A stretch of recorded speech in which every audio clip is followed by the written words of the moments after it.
Alright, welcome to my channel. I'm Siena Marie, and in this video I'm painting a miniature landscape.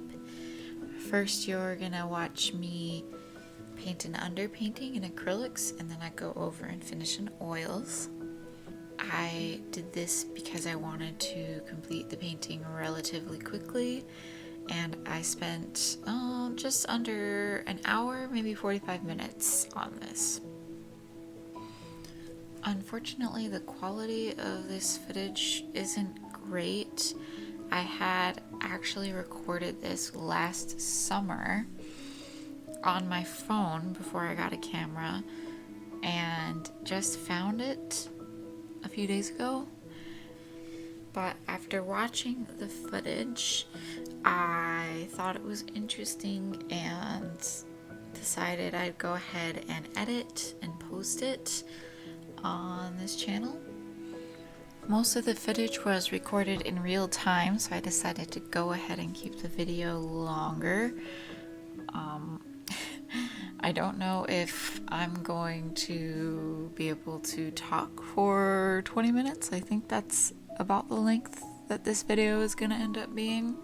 But I really enjoy watching Minnie Small's channel. She does these like long form sketch with me or fill a sketchbook with me videos that I listen to and watch while painting a lot. So I thought I'd kind of follow that format for this video.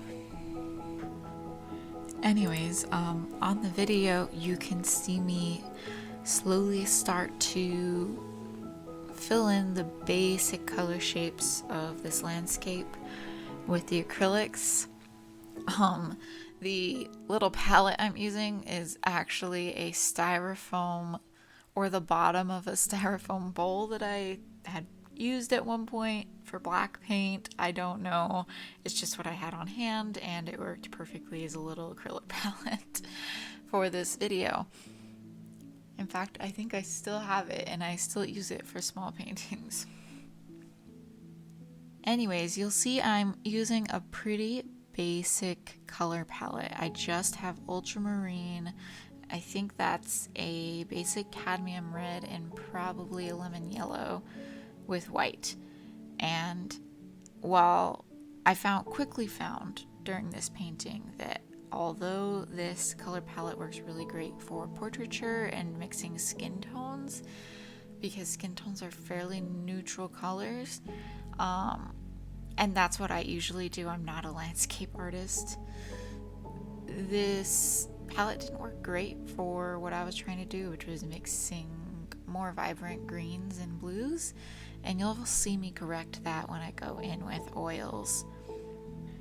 At this point in time, I just only had the 3 acrylic colors. Since painting this little guy, I have accumulated a bit of a collection, so one day maybe I'll show you guys. Yeah, so as I was saying, I'm not really a landscape artist. I usually do portraits, and I'm kind of a newer artist. Like, I honestly don't have a lot of experience in most areas, but I just, before this painting, I had sketched a few gouache landscapes in my sketchbook. I'll insert a short clip here to show you kind of what I was starting with. And then I had decided that I wanted to try some mini oil landscapes, so I went ahead and cut down some MDF board into these tiny little pieces that I could do quick studies of in oil paints. And I had primed them with gesso, and just a cheap gesso from Blick. I actually have I think 4 other videos of 4 other little miniature landscapes I had painted last year that I found along with this footage, and I'll probably be releasing them on this channel at some point. And the footage for the other ones I think is a little bit better than the footage for this one, so we'll see what I have to work with. Yeah, so the techniques I was using with gouache didn't really translate super well to, I thought they would translate well into acrylic.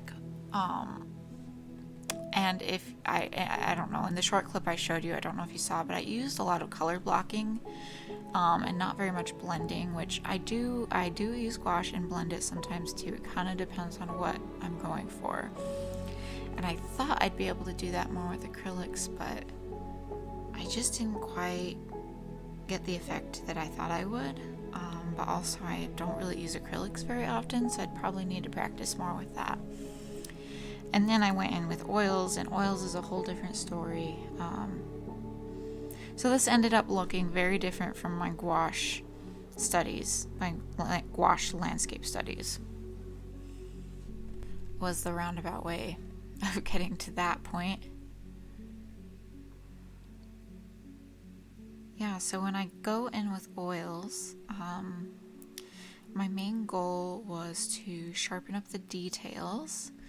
And since I just have so much more experience with oils, and at the time I had a lot more colors, I was more confident in my techniques and my ability to actually make this look right.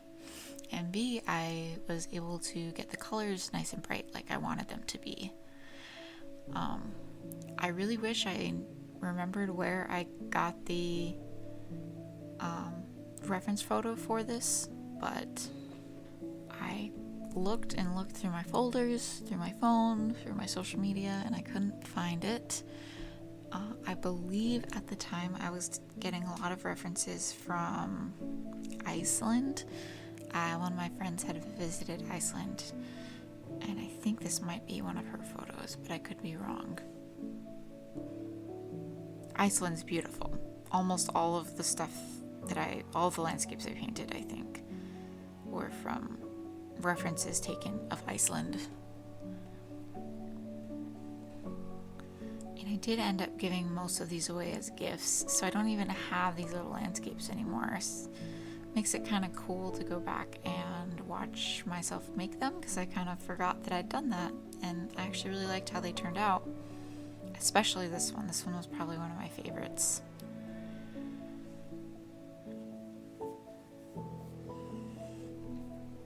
It's really interesting, but when you record videos of your process, it's kind of a strange dynamic, right? So I know for me, I get quite self-conscious, and I definitely paint different, like not always the same, but I almost always regret not recording my process, even if it's just for me. Like almost every single time I wish I had recorded it when I didn't. So lately I'm finding myself just recording kind of everything and trying to keep things set up so I don't really have to put too much thought into it, and I can just hit record. I really like going back and seeing how I made things. Like I said, I completely forgot that I had even painted this last year, and so it's pretty exciting for me to watch it. I haven't really painted any landscapes since this little series.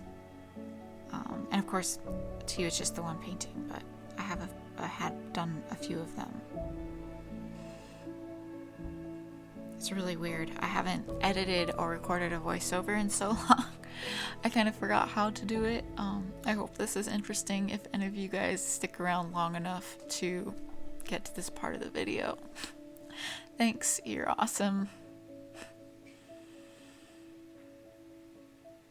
I honestly don't know how other YouTubers just do this all the time. I guess you get used to it. I can't even... So here's the funny thing is, I found my husband used to be around back when I was doing videos about a year ago. And I would get so self-conscious every time he was in the room, but I kind of put up with it. But I found when it came to this video, since it's been so long, I had to wait for him to leave and to be out of the house to record this, because every time I started recording this, I'd just get so self-conscious with him right there. I'm probably going to edit this down, take out all the embarrassing bits. That's kind of the nice thing about editing videos. but it also means you can kind of endlessly try to make it perfect, which isn't great.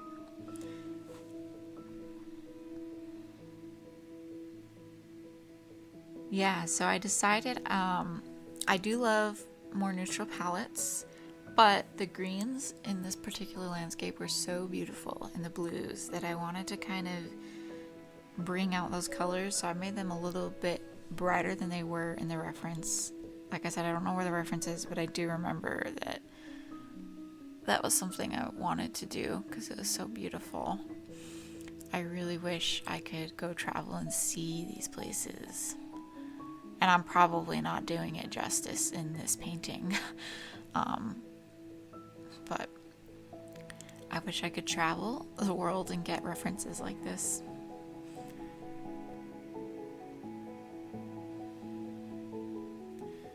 So you'll see me kind of struggle to mix just the right green tones for this. Green wasn't something I had a ton of experience with mixing at this point because, like I said, I mostly did portraiture, and the main colors I had used in paintings up to this point were purples and reds and blues. Like, I didn't really get much into greens. I didn't do a lot of landscapes or plants. Since then, green has become one of my all-time favorite colors. Like, I love painting with green and mixing greens. They're so beautiful. But when I started this landscapes little series I did last year, I didn't have a ton of experience with mixing green, and I struggled to figure out how to get dark greens that weren't muddy and how to get rich autumn greens that were bright. And I found out you kind of have to have the right yellows. Like a lemon yellow can't necessarily get rich honey greens, like autumny colored greens. And yellow ochre's too dull to make them rich, so you have to have, I think what I use now is like an orangey yellow, like cadmium, yellow medium. Those work really well. Or I have this beautiful tube of sap green by Da Vinci that is just the prettiest tone that I haven't really been able to mix on my own yet. Maybe because I don't have the right yellows. I don't know. I know with watercolors, which I have more experience with, I can use quinacridone gold mixed with phthalo blue to get the prettiest golden greens. I just don't have a quinacridone gold in oil paint. It's just, I don't know. Quinacridone gold's a special color though. It's my favorite one to use in watercolors. And I haven't really seen it sold in oil paints, which is why I don't have it. If you guys know what a good substitute for quinacridone gold in oils would be, let me know in the comments below. Because I'd love to have that on my oil palette too. I feel like I'm just rambling, which is kind of the point, right? You can paint along with me.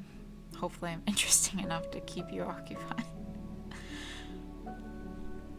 I really don't know how many Small does it. I love listening to her videos. It's so relaxing, really. And aesthetic. Which this video is not. I don't have any pretty shots. Just the footage, the plain footage.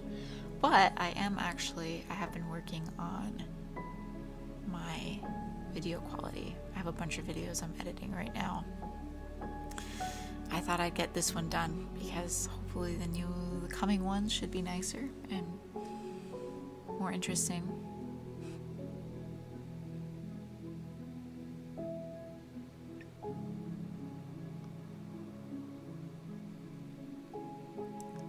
I never know what kind of music to pair with this video, with videos in general, really.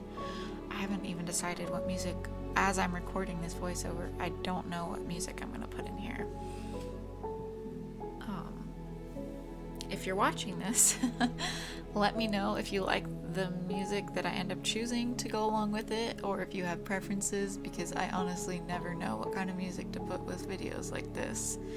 Like, I make shorter videos that don't have voiceovers, sometimes, or at least I'm planning to. I have a few like finished pieces that I don't want to add voiceovers to. I just want the focus to be on the art. And I kind of have music that I chose for those pieces because they kind of went with them. But in terms of like to have playing behind a voiceover, I never know. Like if it gets in the way, if it's like distracting, or if it's too boring. I don't know. Let me know if you have a favorite type of music to listen to or any hints or tricks.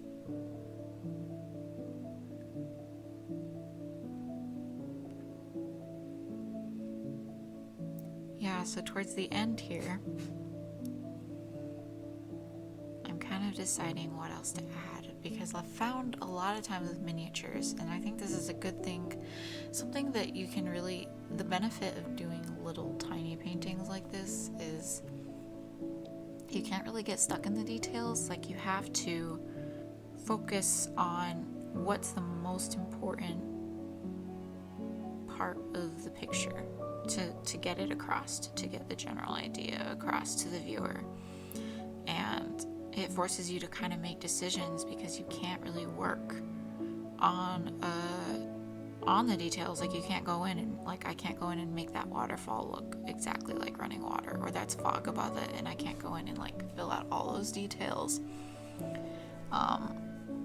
And that's something like Impressionists, I guess, like Monet, like they are experts. They know, like, the human eye fills in a lot of the information, and so I think as an artist, it's good to do things like this so you can kind of teach yourself what the absolute necessity is to make a basic image.